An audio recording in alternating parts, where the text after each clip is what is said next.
There's a specific moment that happens in the life of an empath who's been holding on to someone impossible. It's not dramatic. It's not loud. It doesn't announce itself with fanfare or revelation. It's quiet, almost imperceptible, like the exact second when night becomes morning. You're sitting alone, maybe looking out a window, maybe lying in bed, and something inside you simply releases. Not because you stopped loving them, not because the pain finally became unbearable, but because something deeper than your heart, something Jung would have recognized as your soul itself, whispered a truth you'd been avoiding for months or maybe years. Holding on is costing you your own life.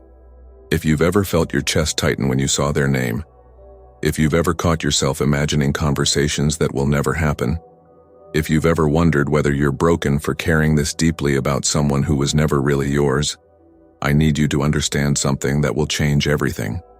Carl Jung discovered that empaths don't just love differently than other people. They love at frequencies that most humans never access, recognizing souls rather than personalities, seeing potential rather than present reality, feeling connections that transcend logic and circumstance. But Jung also discovered something that every empath who's loved impossibly needs to hear. The very gift that allows you to love this deeply is the same gift that can trap you in psychological prisons of your own making. What happened to you wasn't random. The person you couldn't let go of wasn't accidentally magnetic. Jung spent decades studying what he called psychological projection, and what he found will completely transform how you understand why you held on for so long. That person you couldn't have was serving as a mirror, reflecting back aspects of your own unlived potential, qualities you'd been suppressing, depths you hadn't yet claimed as your own. The reason you couldn't release them wasn't because they were so extraordinary. It was because your unconscious mind recognized something in them that belonged to you. Qualities you were meant to develop, strengths you were meant to embody, authenticity you were meant to express. Every empath who loves impossibly goes through what Jung called participation mystique, a psychological fusion where the boundaries between self and other become dangerously blurred. You stopped knowing where your feelings ended and theirs began.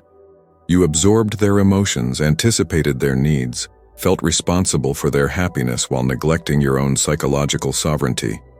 You became so entangled in their inner world that you forgot you had your own. And here's what Jung understood that most people miss. This entanglement wasn't love in its mature form. It was love in its infantile stage, the kind of fusion that feels profound, but actually prevents both people from becoming whole.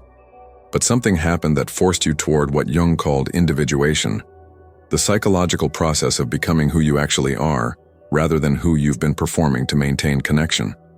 Maybe they made their unavailability undeniably clear. Maybe you caught yourself shrinking parts of yourself to fit their comfort level. Maybe you looked in the mirror one day and didn't recognize the person staring back, realizing you'd sacrificed so much of yourself at the altar of potential that you'd become a ghost in your own life. Whatever the catalyst, you began the painful process of withdrawing your projections, of reclaiming the psychological energy you'd been pouring into someone who could never receive it. Jung discovered that empaths go through distinct phases when releasing impossible love, and understanding these phases transforms suffering into initiation. The first phase he identified was what he called the nigredo, the darkening.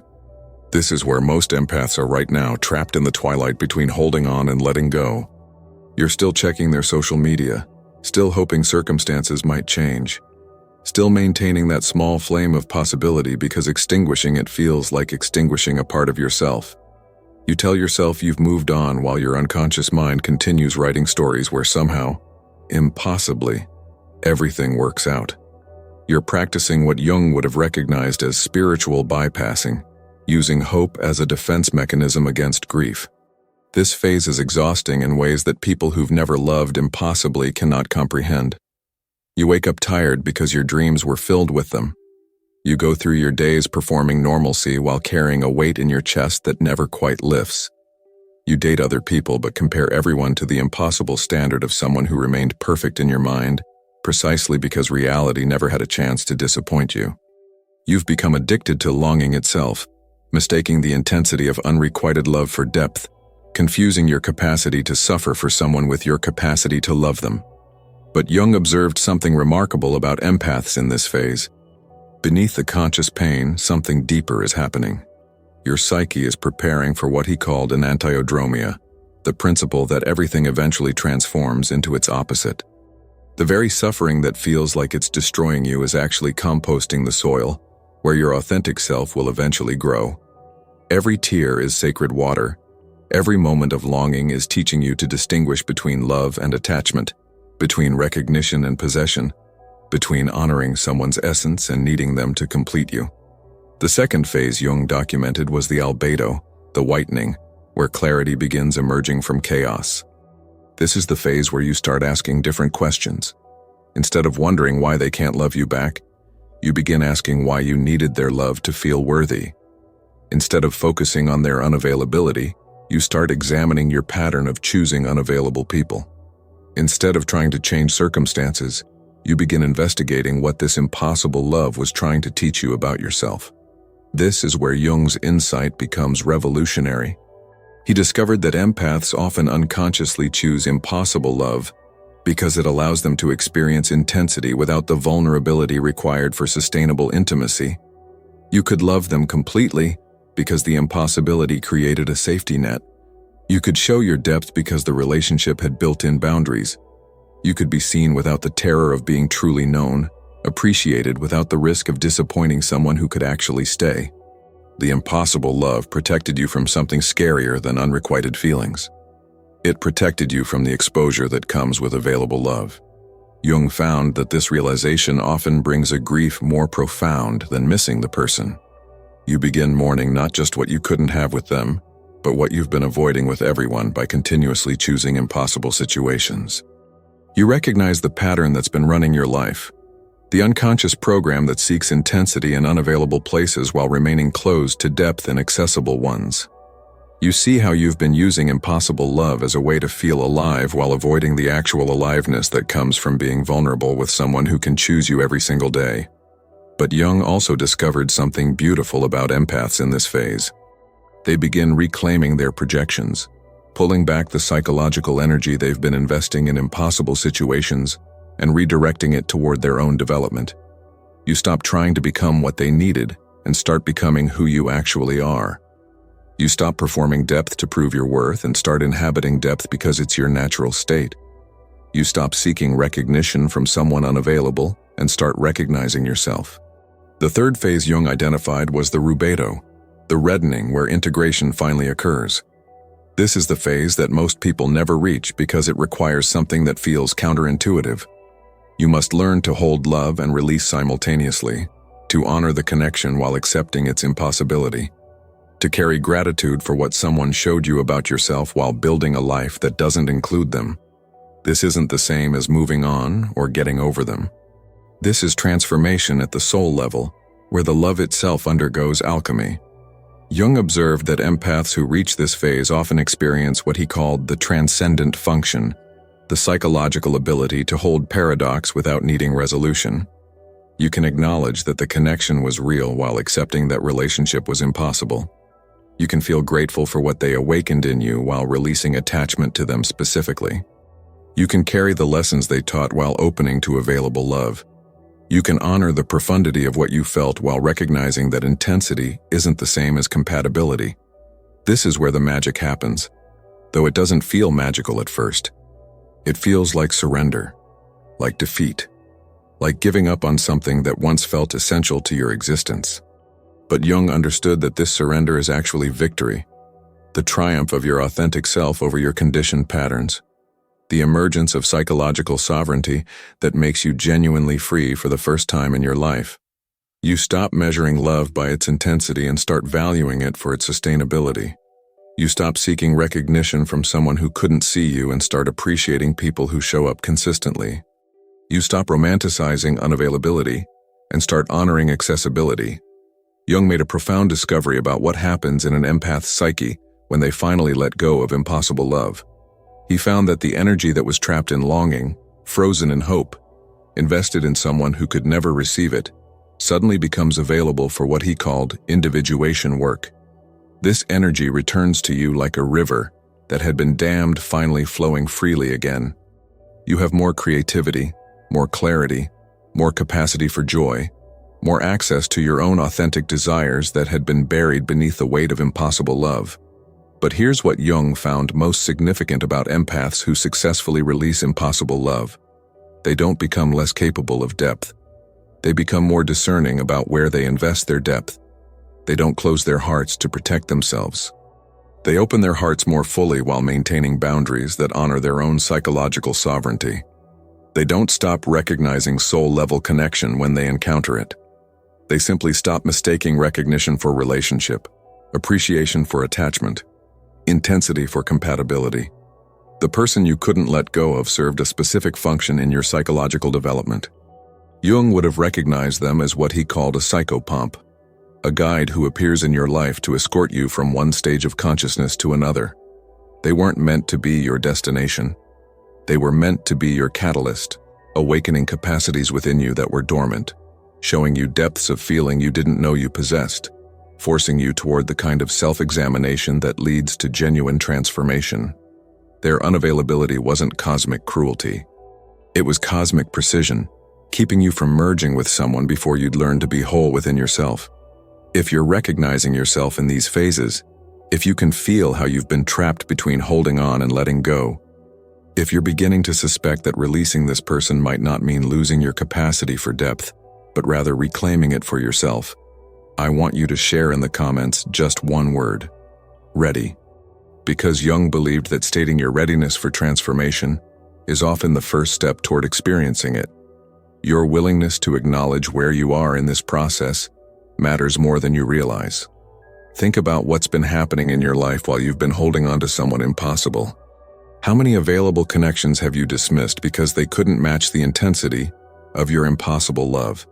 How many opportunities for genuine intimacy have you avoided because they required vulnerability without the safety net of impossibility?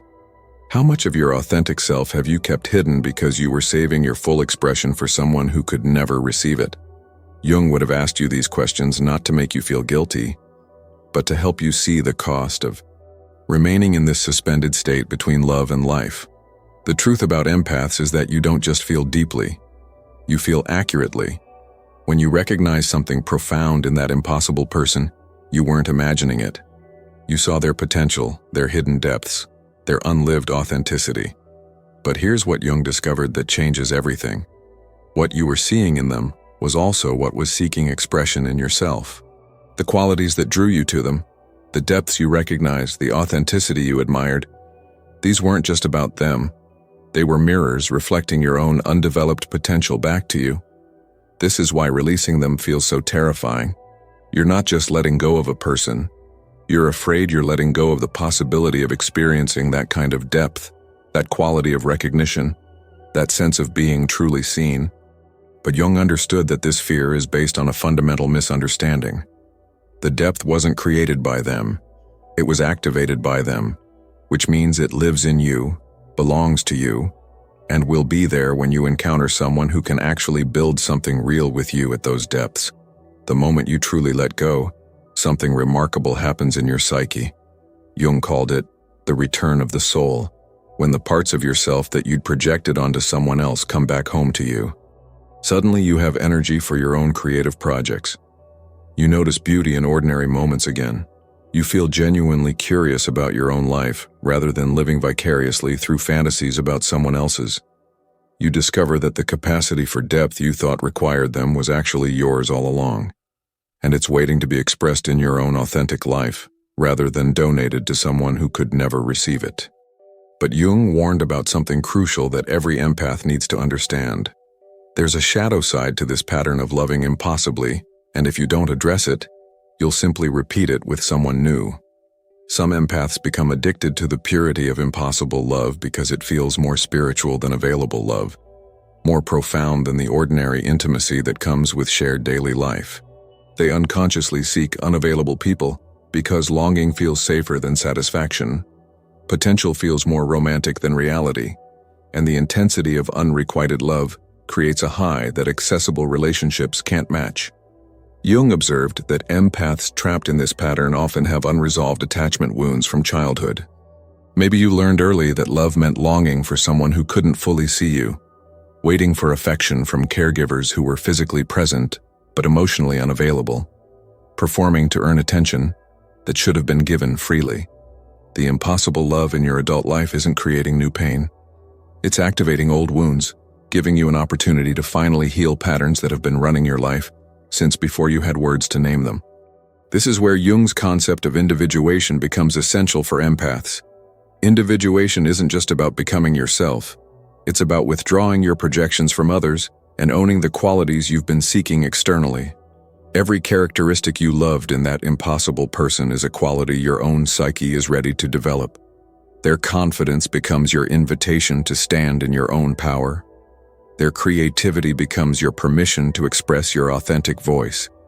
Their emotional freedom becomes your call to stop performing for others' approval. Their depth becomes your reminder that you are the source of the depth you've been seeking.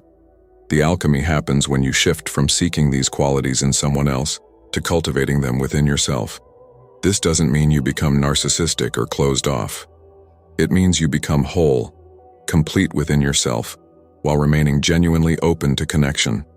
You stop needing relationships to complete missing pieces and start desiring partnerships that allow two complete people to create something neither could build alone. You stop loving from emptiness and start loving from overflow. Jung discovered that empaths who successfully make this shift often experience what he called enantiodromia in their relationship patterns. Everything inverts. The impossible people who once fascinated you suddenly seem less compelling. The available people you once dismissed as too simple now reveal unexpected depths. The intensity you craved in unavailable connections becomes less attractive than the steady presence of someone who actually shows up. The dramatic highs and lows of impossible love become less appealing than the sustainable intimacy of someone who can meet you in ordinary Tuesday morning reality. But this shift doesn't happen by force or willpower. It happens through grief, through allowing yourself to fully feel the loss of what could never be, through honoring the connection for what it taught you, while releasing attachment to the specific person. Jung understood that grief is the gateway to transformation for empaths. Every tear you cry for someone impossible is washing away illusions, dissolving fantasies, clearing space for reality to enter. The grief feels like it's destroying you, but it's actually birthing you into a more authentic version of yourself. Here's what Jung knew that most therapists miss. Empaths don't need to learn to love less. They need to learn to love more wisely. Your capacity for profound connection isn't something that needs to be healed or reduced or protected behind walls. It's a gift, a genuine psychological achievement that most people never develop. But it becomes your prison when you invest it in impossible situations while remaining closed to available ones. The work isn't to stop loving deeply. The work is to direct that depth toward people who can actually receive it, honor it, and build something real with you through it. If you've been struggling with this, if part of you knows you need to let go, but another part feels like letting go means betraying the love itself, I want you to understand something that might change everything. There's a resource I've created specifically for empaths navigating this exact transition. It's called Your Pain Was Not in Vain, a Jungian guide to transform the pain of impossible love into self-knowledge and inner strength. It's designed as a gentle 30-day journey, not to force you to forget someone, but to help you understand why this love happened, what it was trying to teach you, and how to alchemize the pain into genuine freedom and self-awareness. It's based entirely on Jung's principles of individuation, and it's helped hundreds of empaths move from being trapped in impossible love to being genuinely available for possible love, without losing their depth in the process. If this resonates with something you're experiencing, you'll find the link to it in the description below. No pressure. Just an offering for when you're ready to transform this experience into wisdom, rather than continuing to carry it as a wound. The final phase of an empath's journey through impossible love is what Jung called the conjunctio, the sacred marriage, but not the one you expected. This isn't about reuniting with the impossible person. This is about the reunion of the parts of yourself that you'd been denying, suppressing, projecting onto others. This is when the depth seeker in you marries the self-protector, when the romantic marries the realist, when the idealist marries the pragmatist. When your capacity for profound connection finally partners with your capacity for discernment. Jung observed that empaths who reach this integration become magnetic in ways they never were before. They carry a quality that he called individuated presence, a wholeness that comes from no longer seeking completion outside themselves. They're simultaneously more open and more boundaried, more loving and more discerning, more capable of depth and more protective of where they invest it. They become the very thing they were seeking in others, someone who can love profoundly while remaining sovereign, who can connect deeply while maintaining self, who can appreciate essence without needing to possess it. This is when you start attracting different people entirely. Not because you changed your type or lowered your standards or became more practical about love, but because your energy shifted from seeking to offering, from incomplete to whole, from desperate to generous. You're no longer broadcasting the frequency of "please complete me" or "I need you to validate my depth." You're broadcasting the frequency of "I am complete and curious about what we might create together." That frequency calls forth completely different responses from the universe. But Jung also warned about something that every empath needs to hear. The person you couldn't let go of might sense your shift and suddenly become more available. Not because they genuinely changed, but because your withdrawal of energy created a vacuum they can feel. This is the ultimate test of your transformation. Can you recognize that their sudden availability doesn't mean you were right to hold on?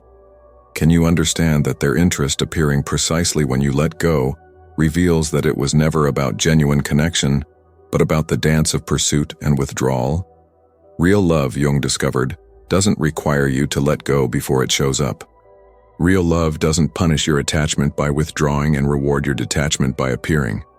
Real love is steady, consistent, available, mutual. It might not have the dramatic intensity of impossible love, but it has something far more valuable: the capacity to actually be lived rather than just felt. It offers you the opportunity to experience profound recognition within the context of daily life, to maintain soul-level connection while building practical partnership, to feel seen in Tuesday morning conversations as much as in dramatic midnight confessions. The person you're meant to build a life with won't require you to perform or prove or wait or hope. They won't need you to be less so they can feel more. They won't be fascinated by your depth, but uncomfortable with your needs. They won't recognize your soul and then run from the implications of that recognition. They'll be ready for everything you are, grateful for your capacity for depth, and equally capable of meeting you there while also showing up for the unglamorous realities of building something sustainable together. Jung's final insight about empaths and impossible love was this: the pain you experienced wasn't punishment for loving unwisely. It was preparation for loving more authentically than most people ever learned to love. Every moment you spent holding on to someone impossible was teaching you to discern between recognition and relationship, intensity and compatibility, potential and reality.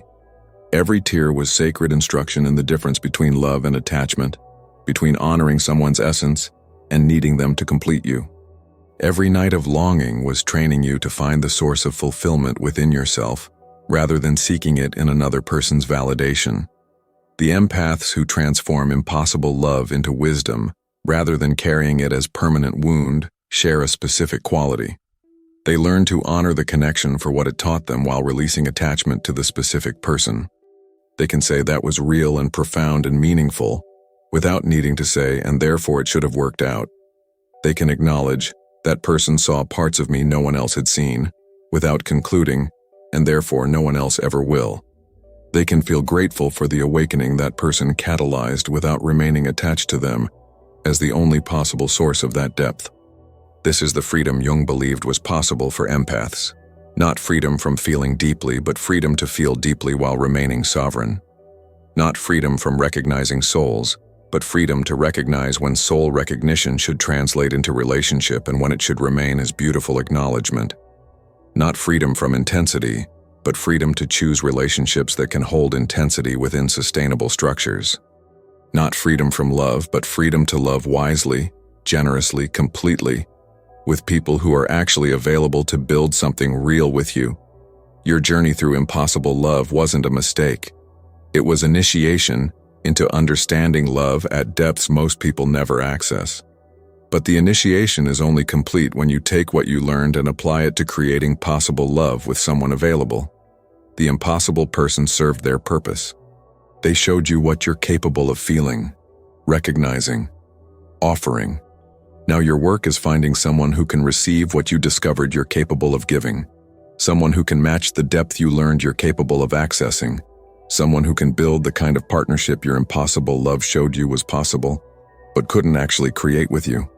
If this journey through the phases of releasing impossible love has helped you see your experience differently, if you're beginning to recognize that letting go doesn't mean losing your depth, but rather reclaiming it, if you're feeling the first whispers of readiness to redirect your gift for profound connection toward your own life and toward people who are actually available to build something real with you, I'd be deeply honored to hear what this impossible love taught you about yourself.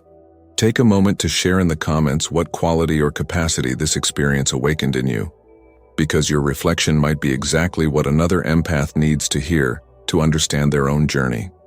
And if this exploration has resonated with something you're living through right now, please consider subscribing so we can continue mapping these territories of the heart together, and share this with someone who might need to know that their empathic capacity for impossible love isn't a curse but a gift that's ready to be redirected toward possible connection. Thank you for trusting me with this tender part of your experience. Thank you for your willingness to look honestly at patterns that many prefer to avoid. Thank you for being someone who loves deeply enough that the pain of impossible love could teach you rather than close you. Your capacity to feel at these depths is exactly what our world needs more of, and I'm grateful you're learning to honor it while also protecting it by investing it more wisely.